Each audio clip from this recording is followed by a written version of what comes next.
conversation with everybody. Hello. Hello, hello. Thank you very much. Great. So, guess the thing that distinguishes the stream is the way that we actually talk to each other.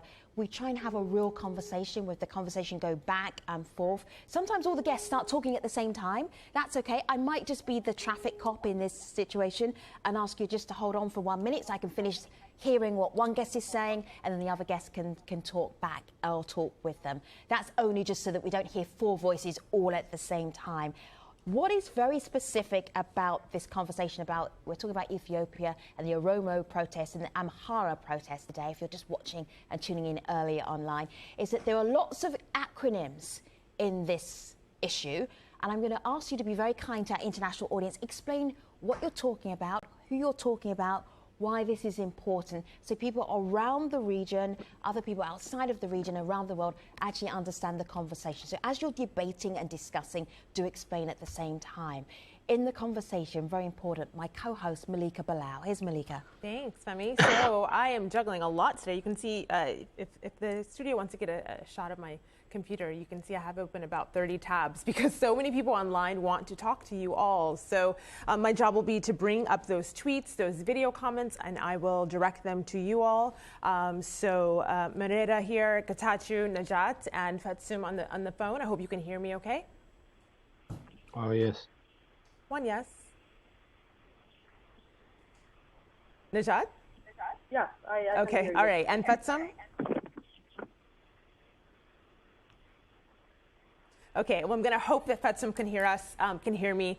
So my role would be to bring in our online community and throw you tweets and video comments for you to respond to. Sound good? Good. Good. All right, so guys, just so that you're used to hearing each other's voices, by way of a warm-up, I would like to know in just a sentence, what is important for you to get over today? What is the main point that you want to get over today? Marara, what's the main point you would like our audience to know today? I think the Ethiopian regime is terrorizing millions of its citizens, and the people are being killed, detained, harassed, intimidated. That is what the world should know, and the Ethiopian government should stop killing. All right, let me check in with Fatsum. Fatsum, what's the main point that you want to get over today? Fatsum. Hello. All right, so we don't have... Yeah, Fatsum, can you hear me, Fatsum? This is good that we're on the internet, we're not on TV yet. Fatsum, this is Femi. Do you hear me? Yeah, it's not clear, but I can hear you. You don't hear me clearly. All right, so Fatsum, we will work on that, because if you can't hear me clearly, we can't have a conversation. Getachew, for you, what is the main point you want to get over today? In a sentence, it is what? Well, it is that whatever challenge are posed by people who are bent on destabilizing this country should be held in check. Whatever happens in the name of protests, in fact, is happening in a manner that destabilizes the country, in a manner that runs counter. We will explore that in more detail, because right at the end of this warm-up, Najat, for you, what's the main point you want to get across? In a sentence, what is it? I want the truth to emerge to the international community.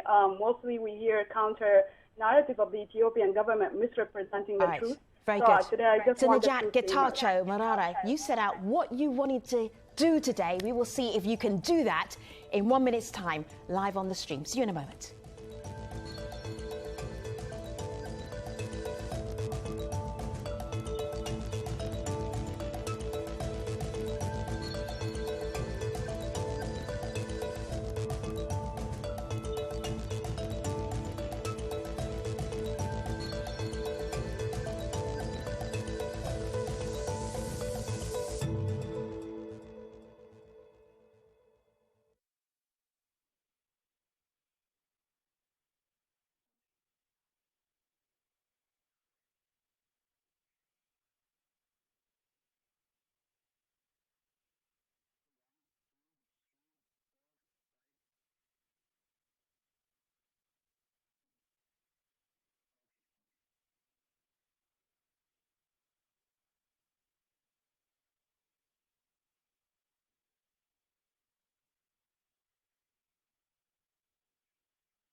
Dozens are dead following anti-government protests that swept across Ethiopia over the weekend. We'll find out what impact this latest government crackdown will have on the country's future.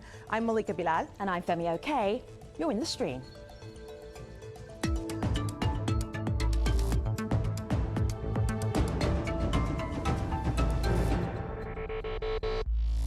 Thousands took to Ethiopia's streets over the weekend to protest against what they say is the marginalization of two of the largest ethnic groups, the Oromo and the Amhara. Demonstrators participated in various marches across the country's Oromo and Amhara region. Rights groups and opposition leaders have accused security forces of trying to control the protests in both parts of the country with gunfire, beatings, tear gas and arrests. Now, the stream's been following the Oromo demonstrations since they began nearly a year ago.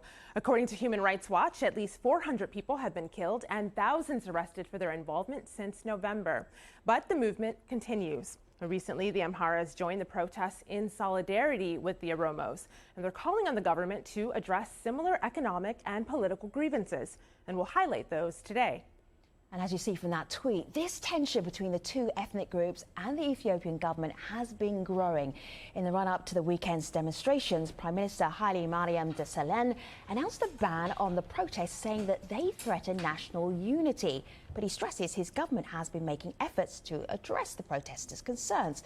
So to help us talk about this, we're joined by Marara Gudina, a former member of parliament who is currently the chairman for the Oromo Federalist Congress. That's an opposition party representing the Oromo people. Getachew Reda is Ethiopia's communications affairs minister. He's coming to us from Addis Ababa. Najat Hamza is an activist with the Oromo community in the U.S. state of Minnesota. And Fetsun Bahane is a blogger living in Addis Ababa. Good to have you here, everybody. Getachew, when you see the video of the protesters, and there's one where a security official is kicking one of the protesters, can you explain to the rest of the world why that situation would even happen? Look, we're not talking about peaceful protesters being challenged by government security forces.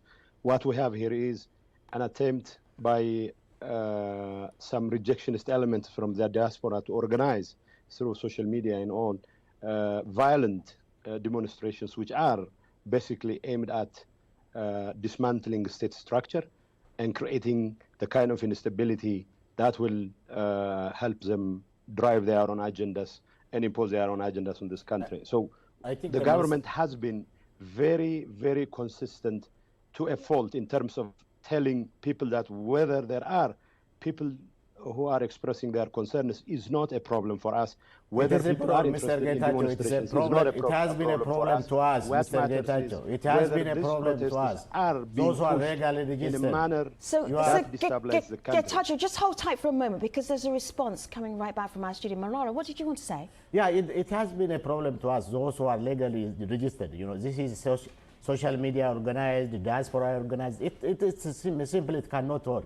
Millions of people, not few thousand, millions of people across Oromia, now across Amhara, the Amhara region is demonstrating, demanding their rights, demanding the accountable government, demanding the right to free expression, demanding stopping land grab, demanding stop killings. Why is what he's talking about? Well, there is nothing wrong with people expressing whatever concerns they have in a peaceful manner. What the government is denying people to protest peacefully. That's the problem. You have been denying, Mr. Getachew. I know, we know each other. You have been denying people. We have several times asked people were trying to peacefully demonstrate, empty-handed.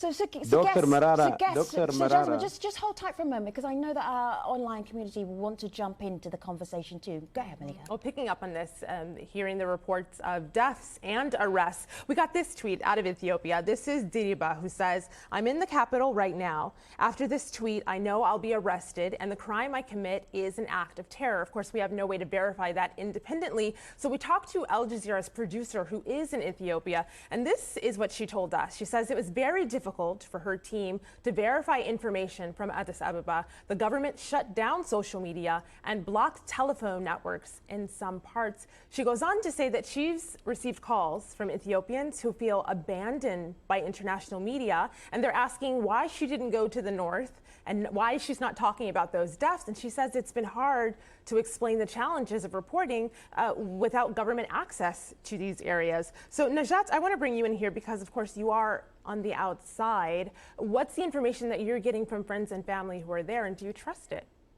Just to address the prior argument that I have raised, this government has created a couple of narratives that always is designed to discredit these people who are fighting for their rights and for their basic human rights. Something like an anti-development, anti-government elements, a destabilizing element, all forms of jargons. But what it forgets to do is really address the grievances that people are facing in that country, that they're providing this government to address their grievances, and they are doing anything but doing that. And so here's the double-dipping situation that we have on our hands.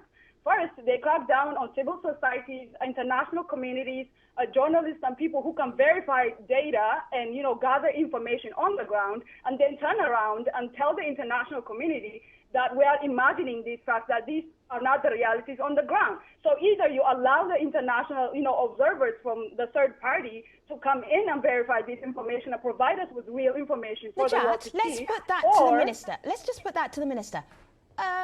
Minister? Yes. Look, in this country, people have every right to demonstrate against anything they feel they are entitled to. They have every right to... We never had... You Dr. are Marara, refusing. let me finish.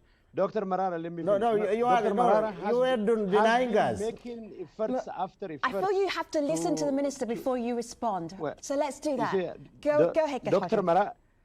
Dr. Marara's in the succession of his makeshift party's modus operandi has always been to use all kinds of excuses to launch a street action which is aimed at effective Minister, some kind Najat of regime change. mentioned some very specific. She's bringing out some very specific points. She was saying that it's actually hard to collect data. It's hard to actually.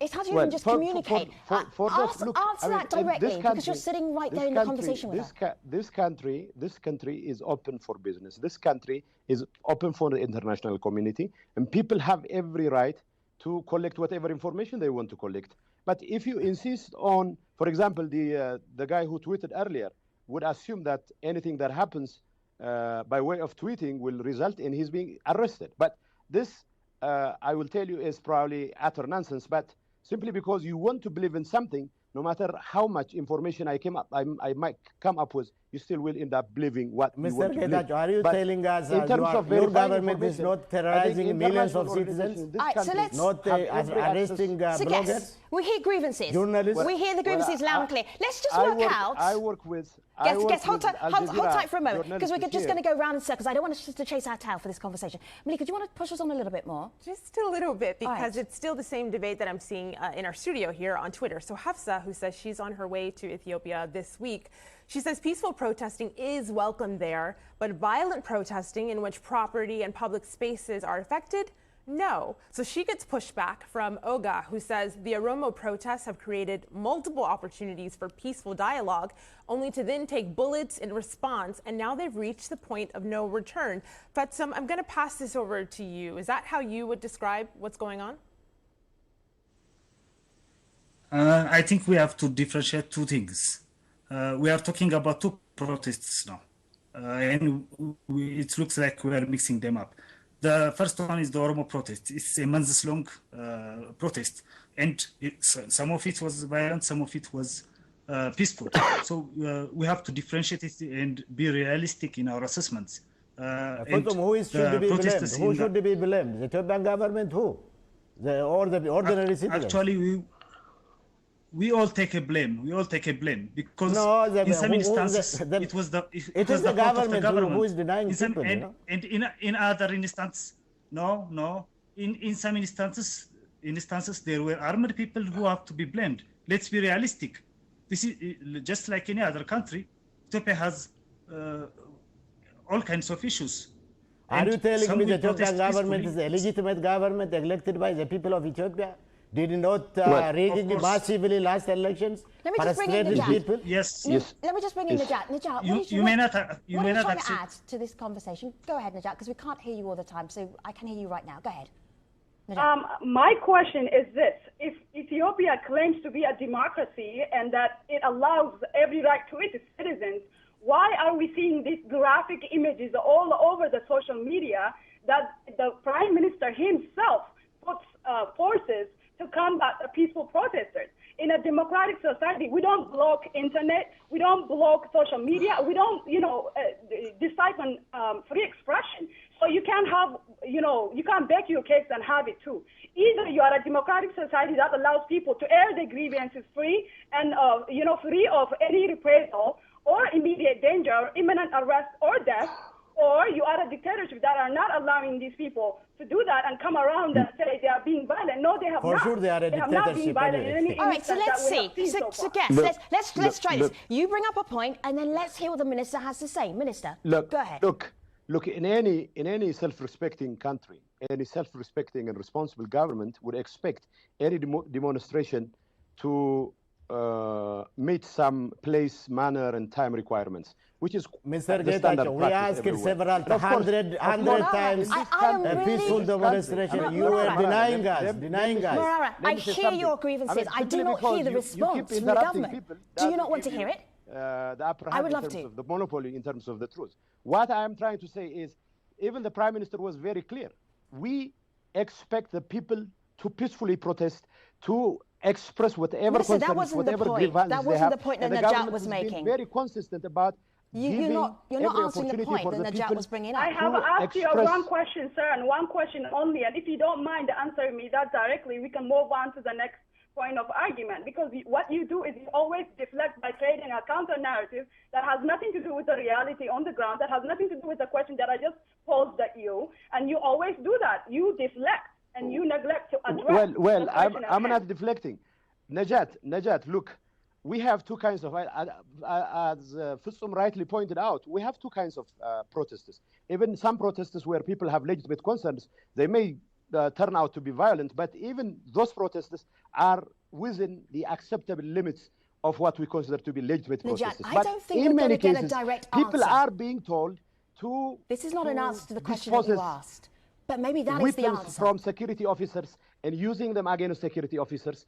And Minister, that wasn't under what such Najat asked. circumstances, We do not people have who an are entire trying show, to though, engage to in try and get an violence answer for has this. been rampant in Minister, Well, Najat, hold tight for a moment. Najat. for the government to Najat, stay idle Minister. because it has a responsibility to protect as a its citizen people. of Ethiopia, Get to touched. demonstrate against the government Najat. for Yes. whatever grievances they have to air in public. Hold tight for a moment. Yes, Najat, you're not people going to have get an every answer. right to air their grievances. We do And the not have an government hour show. You're will not going to get address that answer. every Hold tight for a minute. grievance Minister, that we're people going to have. move on. But there are rules and regulations. There are time, place, manner requirements as far as holding demonstrations are concerned. All right, that is not If the you answer. have She didn't ask about gun-toting, demonstrations. Minister, gangs- hold tight for a moment. Take a pause.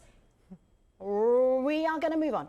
So Malika. there's actually someone online who agrees with the minister. This is a comment we got from Tsede. I hope I pronounced her name correctly. She says the current protests are masterminded by exiled Ethiopians calling for revolution. They are misleading a young, unexposed population by giving them a sense of doom, and they're playing a dangerous ethnic blame game. So on that idea of the ethnic blame game, as we saw earlier, the Oromo are now joined by Amhara, another ethnic group in Ethiopia. I want you to have a listen to this video comment we got for someone who talks about why that might be significant. At the Oromo protests and Amhara protest rallies held across Ethiopia this weekend, state forces are said to have killed up to 100 people. Why would the government go to such great lengths to avoid addressing legitimate concerns of its own citizens? Why would any government prefer to kill and maim its own people to having what would be fruitful discussions with them? So a couple of things there. You're a former member of parliament. How would you answer his question? The mother of all problems is Mr. Getachew's government, terrorizing millions of its citizens, refusing to engage political parties, whether outside and inside, refusing, for example, peaceful demonstration. In fact, it is you know, it is Mr. Getachew's government is using state terrorism against ordinary citizens.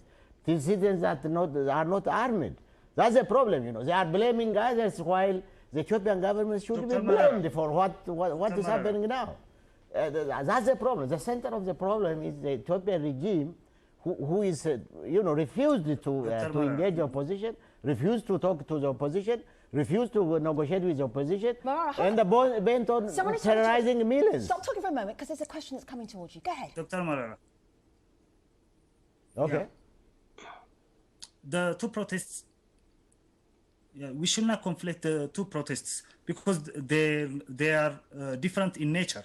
The Oromo protests mostly were peaceful in some areas and some places were violent. But the protests in Amhara region were by their nature different because people were armed. We have seen there are videos and photos available online. So let's not mix the two. Those are different issues. Another point is that the protests are not in solidarity one to another. The two are different forces that are pulling Ethiopia. I take the divide and the rule of the regime. Don't bring in the divide and the rule of the Ethiopian regime. You know, the Ethiopian regime was keeping away. I just wanted to jump in here for a second and say this. Whenever we bring, you know, clash between these major big, you know, ethnicities in Ethiopia, the only party that benefits is the government in power. We understand there is historic grievances between the two groups, but we do have a solidarity in a sense that they're asking so this is for a really, Jan and Guess, this is a really good point. So just take a pause for a moment, because if you're watching this on Al Jazeera, Guess, give me a moment, everybody, just give me a moment. If you're watching this on Al Jazeera, you're thinking, Ethiopians are just having an unbelievably passionate conversation, row, debate. I don't even understand what people are protesting about. Let me share this with you.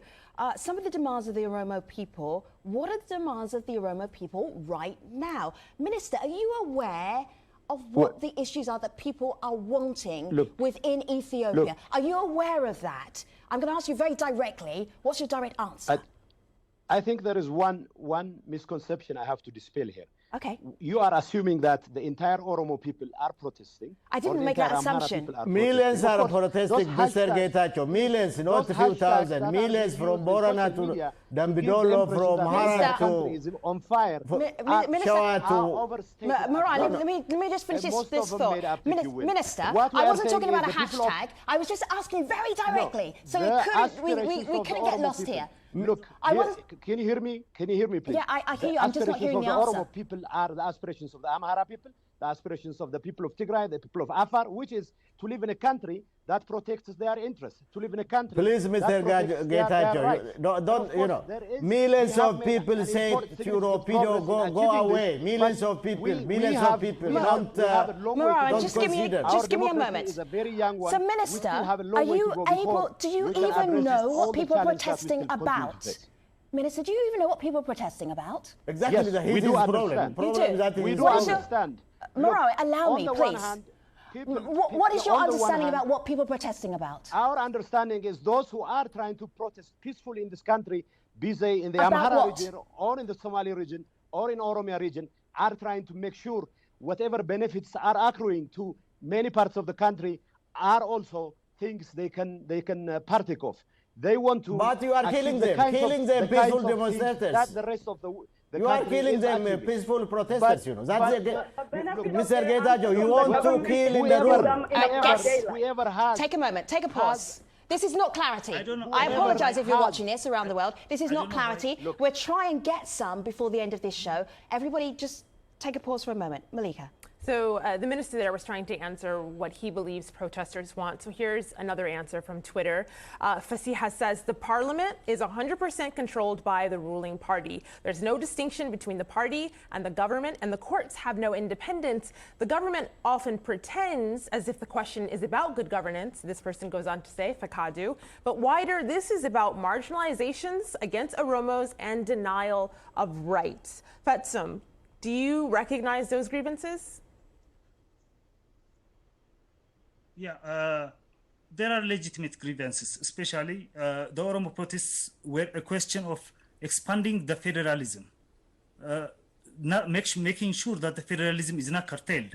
There is no federalism in Ethiopia. There is no federalism. Dr. Marara, I am going to insist, if unless your name is Fetsum, you are not allowed to speak for this particular moment. Marara, Dr. Marara, Minister Najat, just allow me 30 seconds. I can hear Fetsum. Fetsum, go ahead. Yeah. Yes. And the two processes are a different issue. When talking about the Oromo protest, they were legitimate local grievances. The issues raised were local grievances mostly, and they were actually deemed legitimate by almost everybody, including the government, last I checked. So the question is not whether they are legitimate or not. The problem occurs how they were handled by the government and by the protesters, because there were local officers that were shooting unduly, and there were violent protesters that were shown on social media and on videos. The Agazi and the federal police are shooting, not the local police alone. I am wondering, guess, if this is maybe an issue, because these protests have been going on for month after month, year after year. Minister, what is the kind of dialogue you're having with protesters right now? Is there any dialogue? We are having an extensive dialogue with the people of Oromia, with the people of Amhara, with the people of the entire country, because whatever issues people have, they have every right to raise it. But to do so in a manner that not only destabilizes the country, but also takes away the very rights, the very achievements. Yes, you keep going over that. So we get that. What would be good, Dr. Marara? Please, 1 point. We have to make a fine distinction between two kinds of protesters. What we are saying is the kinds of protesters that are being pushed by Minister, this is very repetitive. You made this point right at the beginning of the show. This point should be clear. No, you cannot interject. No, hold time for a moment. Because here's the thing. Guess. The whole world is watching, and this is chaos. You're not even talking to each other. You're talking across each other. Just hold tight for a moment. Just give me a moment. Marara, tell me about the dialogue. You know, it is the EPRF regime, the Ethiopian government, which is destabilizing the country, not the people. What is the conversation that you're having with the government? I want to make it clear that it is Mr. Getachew's government. You made that very clear. That destabilizing the country, leading the countries down to whatever, and terrorizing millions of people. Mr. Getachew should understand, this is not Ethiopian media, this is Aljezera. This is problematic. This whole conversation is problematic. Guess, just give me a moment. Give me a moment again. How many moments do I need for clarity in this conversation? I need one more. Malika, how are people reacting to this? Oh, wow. They're enjoying it, but there are a lot of angry people. So we're live on Facebook, and this is one of the comments we got. This person says, Mr. Getachew, you seem in denial. Millions have been deprived of their basic rights, and they're trying to find a scapegoat and blame it on the diaspora, meaning the government is, or whatever excuses they have is coming with a lack of accountability for those who are actually responsible. See, this is what I'm interested in. Let me go to Fetsum for this. If your name's not Fetsum, please do not respond or talk. Fetsum, how does Ethiopia get out of this situation? Protests, some of them violent, people are dying, people have grievances, legitimate grievances. How does Ethiopia get out of this situation? Fetsum, go ahead. We should all try to calm things down, including the government, the opposition parties, the activists, everybody should try to calm the temperature, and then we can discuss what to do. That's how it should be done, because even if the government wants to do something or the oppositions have ideas, we can't implement it while there is continuous violence. So I'm sure I hear you, Fetsum. I hear you. Fetsum now Bahane, who you're listening to. Najat Hamza, thank you for being part of this conversation. Dr. Marara Gudina, we thank you as well. We are not even started with this conversation, so we are going to take the Minister of Communications Affairs to our online post show at stream.aljezera.com. You want to debate with him? You want to ask him hard questions? He is available to you. Stream.aljezera.com immediately after this show. See you there. Thanks for watching, everybody.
Hello, welcome to our special online post show. Now, our community has been actively tweeting throughout the show with their questions and comments. So we want to give the Communications Affairs Minister, getachew, reda, the opportunity to address some of their concerns. Let's get right to it.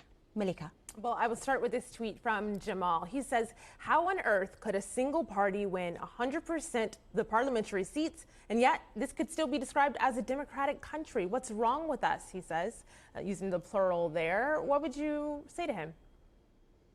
Well, I would say I have to say that I'm not particularly proud of the fact that the ruling party won 100%, or at least ruling party, its affiliates, won 100% of the seats. But ultimately, as I say, democracy is not just about the results. It's mainly about the process. And as far as we're concerned, we tried to make sure the process was free and fair. We tried to make sure all opposition parties canvassed during the election. Unfortunately, our opposition are very divided. And in an electoral system such as ours, where seats are won on a first past the post basis, whoever has performed better in terms of garnering not the plurality, not the majority, but at least in terms of comparison, much better votes, much larger votes gets the seats. So your majority, that's what happened. Explain what your majority is in the Ethiopian government, because it's an impressive majority. What is the majority? Yeah, I mean, out of the 547 seats, I would say about 500 seats, 499 seats were won by the ruling party. But right. the rest is also won by the parties which are not part of the ruling party, but right. So we started this conversation, Minister, with looking at the protests that just happened this weekend. There was violence, people were hurt, people have been injured, people have been killed. How do you propose to stop that from happening again? Look, it's very unfortunate that we have not even been able to address the real issue, why this all is happening. Like I tried to say earlier, we have to make a fine distinction between people legitimately protesting because of all right, so I'm going to push you, Minister. We spent half an hour. You spent half an hour saying that same thing over again. How do you propose to stop this happening again? Violent protests, people being killed. How do you propose to stop that from happening again? The government is holding extensive discussions and consultations with the public. If it wasn't for the support of the public, some of the violent protests that were accompanied by even the use of guns could have spiraled out of control. So the government is working closely with the people, because ultimately the solution should come from the people themselves. And of course, the government is trying to do everything in its power to enlist the support of the public. How are you doing first that? And foremost, I'm hearing a lot of anger and a lot of annoyance with the government. I'm not hearing that you're reaching out to people. Are you just keeping it undercover? No. Look, we're reaching out. Wherever you go, see, the protesters, they would have you believe that the protesters were really massive. And if it was the case, it wasn't the action by the security forces which stopped the protesters. It was mostly the fact that the people were reluctant to condone the kind of violent practices that some of the protesters involved that stopped the entire violence. All right, lots of people want to talk to you. Let's move on.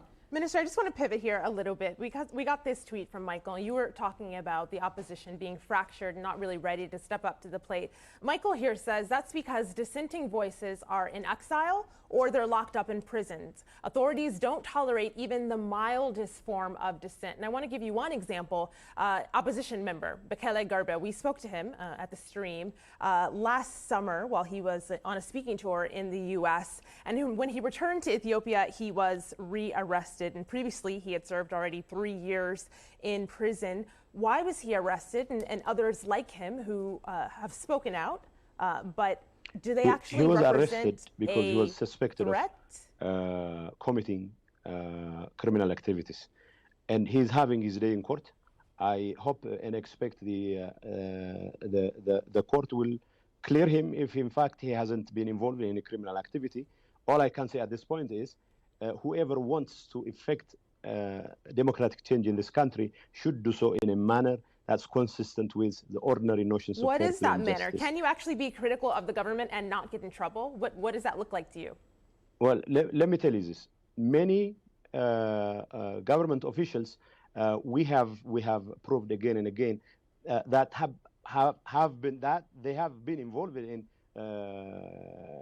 maladministration, in corruption, in all kinds of activities that are contributing to the grievances of the people. And of course, the government is very, very clear that without addressing such grievances, without addressing maladministration within the government itself, it cannot. What's the most achieve important the kind of grievance, successes. Minister, that you're going to make as your priority on your priority list? What's the most important grievance that's right there that people will be able to say in a few weeks' time, a few months' time? This has been addressed. What is government right up there? Government at all levels should be in the service of protecting the interest of the public, not in the business of protecting its own interests. So if the government at all levels fails to address the grievance of the public, what's the for priority? Example, What's the priority, Minister? The What's right up there on the top? addressing good governance issues, because people are Name not one. getting the kinds of services that they deserve. Okay. People are Basic not. services. I mean, you know, we have achieved significant economic progress, but Right. the distribution of wealth still has a long way to go before millions and millions of youth in this country actually see the real benefits of this progress. So we have to make sure that the distribution is such that people will feel represented in every arrangement. People will feel protected in terms of See, if I was watching this and I was unhappy about my services, you're not convincing me that anything will change anytime soon. No specifics. Well, I'll give you specifics. Look, we have at all levels identified corruption as one area. Projects which are meant to benefit the people. If government officials are involved in siphoning of funds that are meant to protect the interests of the people, of course, we have to take action against these officials. The government is also working with people to identify a series of governance issues that are bedeviling society at all levels. And for instance, I just want to say, I asked specifics, and you said a series of issues that are affecting people on all levels. That's not specific.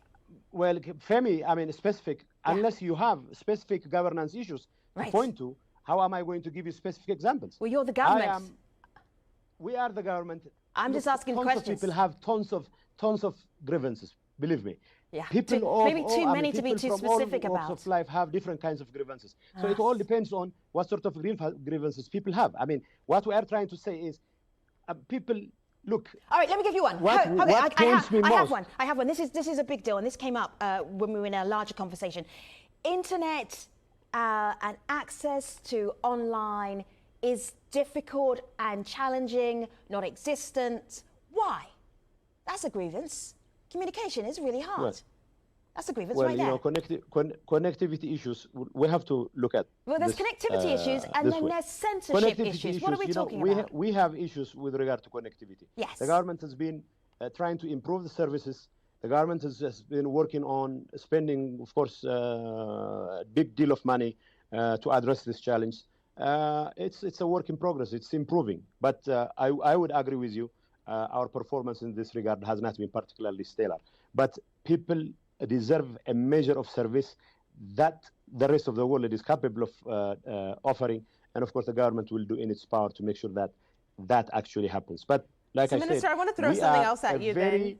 This is another issue. Democracy. We still have all kinds of problems. A young democracy. All kinds of challenges. Online, I am hearing of those problems. I want to throw something else at you as my wrap up here.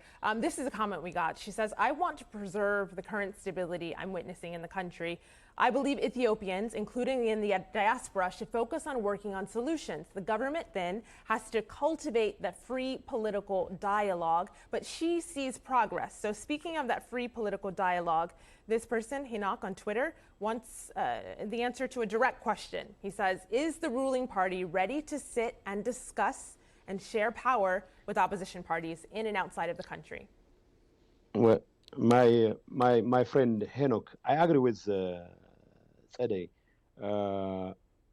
and also to a certain extent with Hinok, that there has to be dialogue. By the way, this is a matter of survival. We cannot afford to hack our way out of impasse after impasse.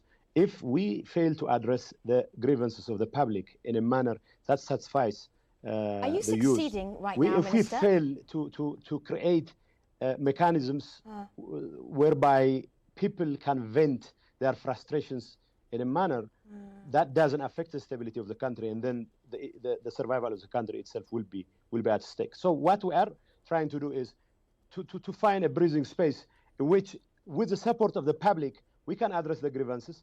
And of course, we have to work seriously on strengthening the democratic institutions in this country. We cannot say the progress so far has been a perfect one. Minister, let me share this with you, because I don't want it to turn into a party political broadcast. Both from Minister, within and from outside. let me share this with you, because you kindly said you would answer questions. Let me share this one with you. This is from Rafi. Rafi says, trust me, all the main problem is favoritism. Only people who defend the government is only from TPLF. Why is that? Well, you see, this is the kind of danger that's lurking behind most of our attempts at civil discourse, because people seem to think in terms of what is not on the ground. There are millions and millions of people in this country who support the ruling party, not because of ethnicity, but rather because it is protecting the best interest of the people, because the ruling party is composed of 4 regional parties which represent 4 ethnic groups, including the Amhara, the Oromo, the Tigray, and the Southern People's regional state.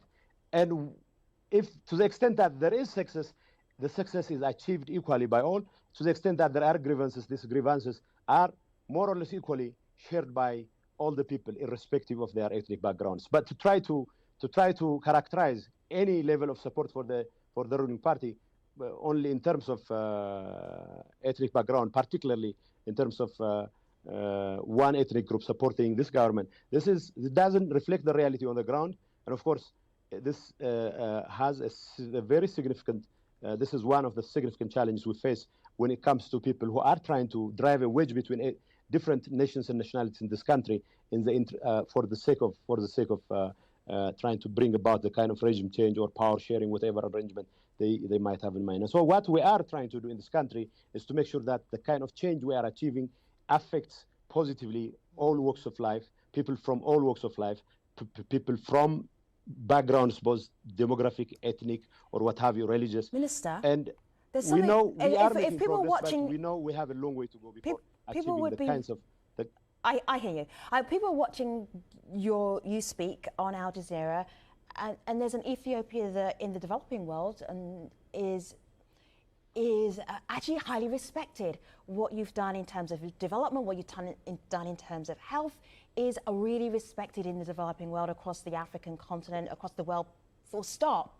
And then you have issues with democracy, access to the internet, freedom of speech, protesting without being arrested, journalists in prison, a whole list of things that then does that make you embarrassed that there's a side of Ethiopia that is known to the world that isn't the success story of Ethiopia? Does not one take away from the other? Look, while I know we have serious limitations to address, while I admit the government has a long way to go before resting on its laurels, both in terms of economic development and democratic governance, I, however, am proud of the performance of the government, because we have come a long way in addressing poverty and in creating a political order that is trying to fully accommodate the diversity of this country. By the way, the kind of economic progress this country has been achieving, which many believe is nothing short of astounding, could not have been achieved without a modicum of participation by the people, which requires some element of democratic exercise, if you will. But what we are saying is, of course, we have still a long way to go. Yes, you just said that. Minister, great. I thought we come full circle now. I hear you. I hear what you're saying. I have to thank you very much. It was a tough show for you to come on and talk to the guests about, the wider community about. You were definitely in the hot seat. We appreciate you being in the hot seat. Hopefully you will come back again. Thank you very much for being part of this. Thank you. Addressing the problem of this country is much tougher, I should think, than appearing on Al Jazeera. Thank you. Of course it is. Thank you very much.